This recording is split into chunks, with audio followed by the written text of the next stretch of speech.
Alors aujourd'hui, on va vous parler de timidité. On va vous parler de timidité avec un de mes potes, Johan.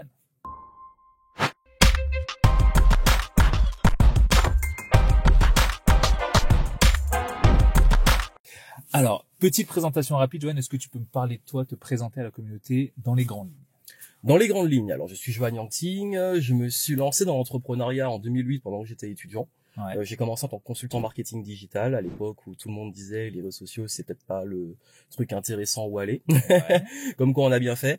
Et aujourd'hui, je suis consultant en stratégie business, marketing, productivité, et j'accompagne les entrepreneurs et porteurs de projets pour les aider à structurer leur business, se développer, mais aussi et surtout c'est très important à être libre. Ok. Et je crois qu'on partage cette valeur de liberté. Absolument. Alors aujourd'hui, je te veux dans cette vidéo pour parler d'un sujet qui touche énormément de personnes, la timidité. Oui. Ce côté un peu introverti. Ce truc où on va dire que quand il y a une petite fête avec plusieurs personnes et que tu connais pas grand monde, t'es plutôt Oui. celui qui va rester dans ton coin C'est ça. et aller calculer personne si jamais on vient pas te parler. Oui. Donc, mais le truc c'est qu'il y a beaucoup de personnes malheureusement qui souffrent de cette Oui. timidité, qui souffrent de ce côté un peu introverti parce qu'ils se disent bon je suis mis à l'écart ou je me mets moi-même parfois à l'écart. Oui.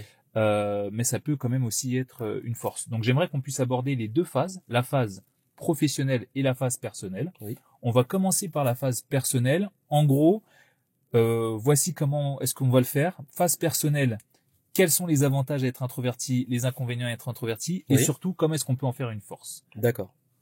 Alors déjà, faut différencier timidité et introversion. Ok. Être timide, c'est carrément une sorte de peur, de manque de confiance d'aller vers les autres. Je résume rapidement. Ouais. Être introverti, c'est un trait de personnalité ou quelqu'un qui va plus être préféré être seul, qui est pas très à l'aise, qui perd de l'énergie en présence d'un groupe, contrairement à celui qui est extraverti, qui dans un groupe il prend de l'énergie. Être introverti, c'est aussi avoir du mal aussi à aller vers les autres naturellement. Donc en fait la timidité c'est un côté un peu extrême qui est vraiment handicapant, là où l'introversion pour moi c'est un trait de personnalité sur lequel on peut être très bon, très fort, même socialement à l'aise. C'est juste qu'il y a des situations qu'il faut comprendre et il faut s'habituer un petit peu à les gérer. Ok. Donc en avantage d'être introverti, je dirais déjà l'écoute. On a une capacité d'écoute qui est formidable. Ok. C'est au lieu d'aller Parce que du coup on va jamais parler. c'est ça. C'est que déjà on est très observateur, très à l'écoute, mais Ouais. en plus, si on veut aller parler à des personnes, notamment à des inconnus, c'est très compliqué. Mais ce qu'on peut faire et ce qui peut être pratique, c'est juste de poser des questions, simplement s'intéresser à la personne. Et c'est une règle d'influence. Ouais. S'intéresser aux gens, c'est la meilleure façon de créer du lien. C'est vrai. Et on a une capacité d'écoute qui est quand même très forte. Après, il faut aussi respecter l'inconvénient. C'est vrai que quand on est face à un groupe, un endroit où on connaît pas des gens, on peut ne pas être à l'aise, s'isoler, pas trop parler, se sentir pas très bien ou bizarre. Ouais. Et je sais que l'avantage derrière, c'est qu'on apprend aussi à déjà ne plus se sentir bizarre. Parce que souvent c'est une projection qu'on fait. On se dit oui. ah mais les autres ils me jugent ou on interprète parce qu'on est dans ce truc-là, parce qu'on observe aussi beaucoup, on interprète beaucoup, donc on juge et on se met dans des étapes pas possibles alors que ça se trouve ils s'en foutent déjà de totalement.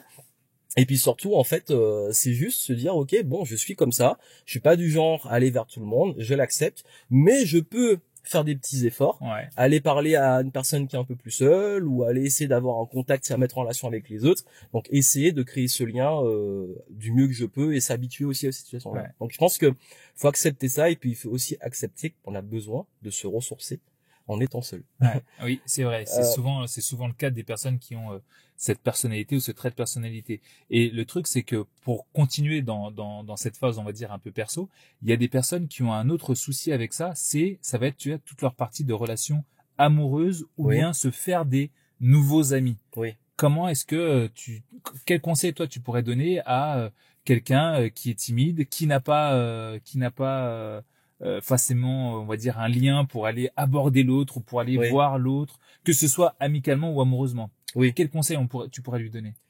Déjà, je pense qu'il faut développer un point fondamental qui est la confiance en soi. C'est un sujet qui est très large, mais pour résumer, en fait, c'est pas déjà juste penser aux autres, juste penser à assumer qui vous êtes, à assumer votre personnalité, votre style, être plus à l'aise avec vous-même. Donc c'est un travail déjà sur soi d'introspection. Avant de vouloir être à l'aise avec les autres, il faut être à l'aise avec soi-même. Et comme je dis souvent, même pour les relations amoureuses, s'aimer soi-même, c'est important pour être aimé. Si on s'aime pas, c'est dur d'aller vers les autres. Donc je crois qu'il y a ça déjà à comprendre. Et ensuite, quand vous arrivez déjà à faire ce travail, d'avoir plus confiance en vous et être déjà à l'aise seul, juste pas vouloir aller faire des rencontres, rencontrer des amis et tout, parce que c'est une obligation ou un besoin. Juste déjà, ça devient plus une nécessité parce que vous êtes bien seul. Vous êtes bien avec vous-même, vous êtes confiant, vous êtes à l'aise dans votre vie, et du coup, ça permet de s'ouvrir, paradoxalement. Donc, une fois qu'on arrive à avoir ce travail-là, ensuite, bah là, on peut commencer à faire des rencontres, aller dans des contextes où vous êtes à l'aise. Par exemple, moi, je sais que là où j'ai pu créer du lien quand j'allais à l'étranger et je connaissais personne, c'est dans le sport. Et puis on va rencontrer une personne qui va présenter une autre, etc. Donc, par exemple, si c'est le sport, si pour certains c'est la danse, si pour certains c'est une activité où vous pouvez rencontrer du monde, n'hésitez pas à le faire, ça pourra permettre de favoriser les rencontres. Ouais, c'est vrai. Bon, après, quand on est un peu timide comme moi, la danse, c'est pas forcément un truc sur lequel tu vas me voir. Hein. Oui, mais je donne l'exemple de la danse parce que c'est vrai que c'est pas toujours les plus introvertis. Il y en a qui font de la danse, mais c'était un exemple comme ça. Absolument. Ok. Maintenant, sur la partie, on va dire professionnelle, qui là est vraiment quelque chose d'essentiel parce que je vais te donner un exemple. Les gens comme toi, comme moi, parfois nos clients ou autres peuvent nous voir et se dire mais vous êtes pas timide en vrai, vous faites des conférences devant 300 personnes. Explique-moi à quel moment tu es timide. Donc toi d'une manière on va dire professionnelle, comment est-ce que tu gères ta timidité? Qu'est-ce que tu dis justement aux gens qui disent mais attends mais Johan, tu fais des conférences devant des centaines de personnes, à quel moment tu es timide? Bah en fait, c'est une croyance de penser que parce que on est timide ou introverti, on ne peut pas parler devant un public. Parce que ça, il y a des extravertis qui sont aussi terrorisés de parler en public. Donc c'est une peur que tout le monde a. De toute façon, c'est une peur. Introverti, extraverti, la peur du jugement, la peur de ne pas être aimé, c'est la plus grande peur de l'être humain. C'est même au-dessus de la peur de la mort. C'est terrifiant. Ce qui veut dire c'est un exemple qu'on donne souvent, c'est qu'à un enterrement, il y a autant de personnes qui ont peur d'être dans le cercueil que de gens qui ont peur de faire le discours. Ah ouais. Excellent. Donc, ce qui veut dire qu'aujourd'hui, je pense qu'il faut plus changer d'approche par rapport à ça, à ces croyances, et se dire, bon, ok, comment je peux, moi, travailler ma prise de parole et pour les introvertis, garder cette énergie. Vous n'allez pas être sur scène à sauter, à taper dans les mains, etc.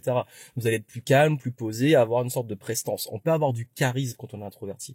J'en parle beaucoup. Mais ça demande d'assumer ce calme, ce côté posé, cette énergie qui est diffusée différemment. Donc, faut trouver votre énergie et ce style. Et après, justement, en fait, finalement, j'ai envie de dire, si je fais ce métier-là, c'est parce que je suis introverti, ça m'arrangeait. Parce que quand j'ai commencé à faire des vidéos, bah, on peut dire, c'est un exercice difficile, hein, tu fais des vidéos, tu te mets dans une caméra, tu vas être jugé. Ouais, mais c'est pas une personne, une caméra. Je sais qu'il y a des gens qui regardent, mais quand j'ai commencé, en fait, ça m'arrangeait d'être chez moi, à faire du contenu à distance et à développer un business sur Internet où j'étais pas confronté directement aux gens. Parce que je sais qu'au début, quand j'ai fait de la prospection, de la vente directe, j'étais pas à l'aise et je me suis dit, bah, je vais trouver des moyens de faire ce qu'on appelle l'inbound marketing, marketing de contenu pour attirer les gens vers moi. Et après, ben, on s'exerce, on devient à l'aise et c'est vrai que à force de faire des vidéos, à force de faire du contenu, on devient à l'aise. Il n'y a pas de secret, en fait, c'est l'entraînement. Ok.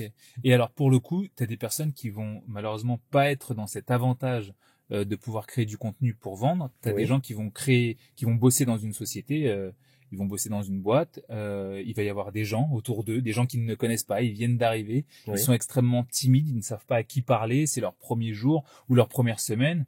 Le stress de dire waouh, il y a des gens à qui je vais devoir dire bonjour tous les jours. Il faut pas qu'ils le prennent mal. Si je leur dis pas bonjour, c'est pas que je veux pas, c'est juste que je suis timide. Quel conseil tu pourrais donner à ces gens-là pour qu'ils puissent se sentir à l'aise tous les jours ou qu'ils puissent se mettre à l'aise tous les jours dans leur travail à cause de cette timidité qui les ronge?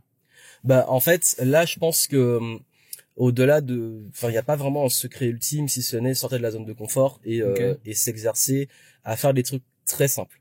Ça veut dire déjà dans un premier temps, quand vous connaissez pas les personnes, vous êtes nouveau sur le lieu de travail, bah juste le fait de dire bonjour, même si c'est dur, hein, parce que parfois la timidité et l'introversion est prise pour de l'arrogance, parce qu'on n'ose pas aller vers les gens. Donc on nous prend pour les gens arrogants, alors que c'est pas ça.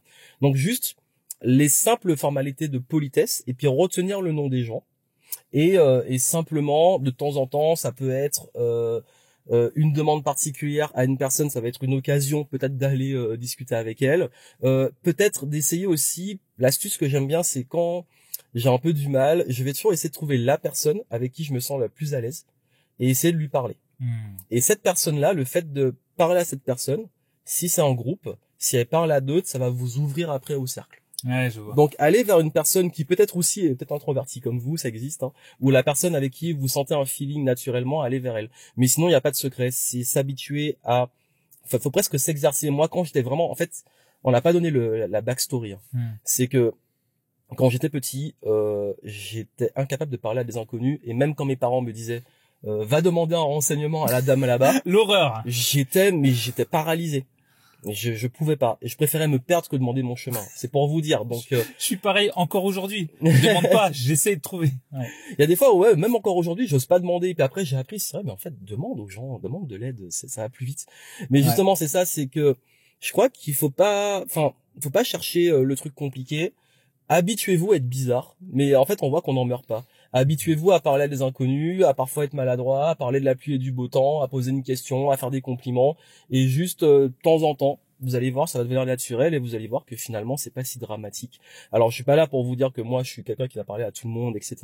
Mais juste, je suis plus dans cette posture de peur, même de phobie sociale, où parfois, même avec un groupe, même si je parle pas, je suis bien. Ça veut dire que je suis là, j'écoute, parfois on vient me parler, parfois je parle à quelqu'un, mais je suis pas forcément, en fait, le plus dur, c'est de souffrir quand on est en groupe.